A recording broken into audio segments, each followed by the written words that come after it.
என் பேர் நிவேதா. நான் சென்னை திருவல்லிக்கேணிலேருந்து வரேன். நீங்கள் என்ன மார்க் எடுத்தீங்க?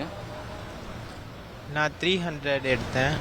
சரி, இப்போ லாஸ்ட் டைம் வந்து விஜய் சார் வந்து அவார்டு கொடுத்தாங்க. அப்போ வாங்குறப்போ உங்களுக்கு எப்படி இருந்துச்சு? நம்ம வாங்கணும் அப்படின்றத நினச்சிங்களா? ஆமாம், நினச்சே பார்க்கல. இங்கே திடீர்னு அவங்க இதுலேருந்து கால் பண்ணாங்க, வாங்கம்மா அப்படின்ட்டு வந்தேன். செம ஹாப்பி. எங்கள் ஸ்கூல் பசங்களுக்கு கூட யாருமே எல்லாம் ஃபீல் பண்ணாங்க. எனக்கு கிடைக்கிறப்ப எனக்கு ரொம்ப சந்தோஷமாக இருக்குது. சரி, நீங்கள் சொல்லுங்கள், உங்களுக்கு இப்படி சொன்னப்போ எப்படி இருந்தது? எப்படி ஃபீல் பண்ணீங்க முதல் அப்படின்றது? வணக்கம், நான் அனுஸ்ரீ. நான் ஒவ்வொரு மனித உயிர்களுக்குமே வந்து ஒரு அடிப்படை தேவை வந்து அங்கீகாரம் தான். அந்த அங்கீகாரம்ன்றது கிடைக்கும் போது தான் அவங்க சக்ஸஸ்ஃபுல் பர்சனாக மாறுறாங்க இந்த சொசைட்டியில். அப்படி ஒரு அங்கீகாரத்தை தாவைக்காவுடைய தலைவரும் இளைய தளபதியுமான விஜய் அவர்கள் முன்னெடுப்பு எடுத்து இப்படி தொடர்ந்து ஒரு 2-3 வருஷமாக பண்ணிட்டு இருக்கிறாரு. ரொம்ப சந்தோஷமாக இருக்குது. அவருக்கு எங்களுடைய வாழ்த்துக்களை இந்த இடத்துல பதிவு செஞ்சுருக்கிறேன். ஏன்னா இது மிகப்பெரிய ஒரு முன்னெடுப்பு. கல்வி, அதாவது அம்பேத்கர் சொல்லியிருக்கிறாரு, கற்பி ஒன்று சேர் புரட்சி செய்யன்னு சொல்லிட்டு, அப்படிப்பட்ட கல்விக்கு ஒரு முக்கியத்துவத்தை கொடுத்து இப்படி ஒரு நிகழ்வு நடத்துறது ரொம்ப சந்தோஷமாக இருக்குது. ஸோ நீங்கள் சொல்லுங்கள், உங்களுக்கு எப்படி எந்த அளவுக்கு சந்தோஷமாக இருந்தது? நம்மளிருந்து வாங்குறாங்க அப்படின்றப்போ, நம்ம பொண்ணு வாங்குறாங்க அப்படின்றது எப்படி இருந்தது? நான் ஒரு போன வருஷம் மீடியாவில் பார்த்துட்டு இருந்தேன்.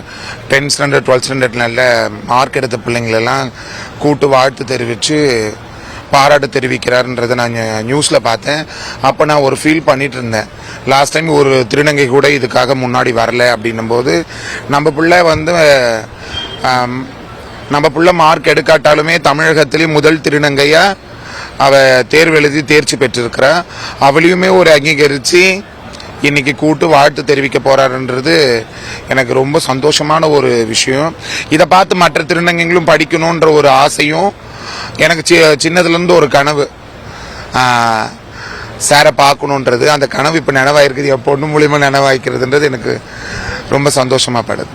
எந்த அளவுக்கு உங்களுக்கு சந்தோஷமா இருக்கு? இப்போ எக்ஸைட்மெண்ட்டாக இருக்கு வாங்க போகிறோம் அப்படின்றது? ரொம்ப ஹாப்பியாக இருக்குது. என் ஃப்ரெண்ட்ஸால் முடியாதது கூட நம்ம இன்னைக்கு திருநங்கையாக இருந்து வாங்கணுன்றது. திருநங்கை மக்களும் நீ போறியான்ட்டு ரொம்ப இது பண்ணிட்டு இருந்தாங்க. எனக்கு ரொம்ப ஹாப்பியாக இருக்குது. ஸோ ஒரு ஸ்டூடெண்ட்டாக நிறைய பேர் அவார்டு வாங்கினாங்க, ஆஸ் அ ஃபேனாகவும் நிறைய பேர் இருந்தாங்க. ஸோ அப்படி இருக்கும்போது இப்போ வந்து அவர் ஒரு பொலிட்டிக்கல் என்ட்ரி கொடுக்குறாரு. ஸோ உங்களுடைய சப்போர்ட்ஸ்லாம் இருக்குமா? எப்படி எந்த அளவுக்கு இருக்குது? அஸ் ஒரு ஆக்டர் அப்படின்றத தாண்டி ஒரு அரசியல்வாதியாக உங்களுடைய சப்போர்ட் எப்படி இருக்கும்? அவங்களுக்கு கொடுக்குறோம் வந்தால் ஓட் போடுவீங்களா? அடுத்து வரப்போ போடுவேன். என் பேர் ஜெயசூர்யா. என் சொந்த ஊர் திருச்சி.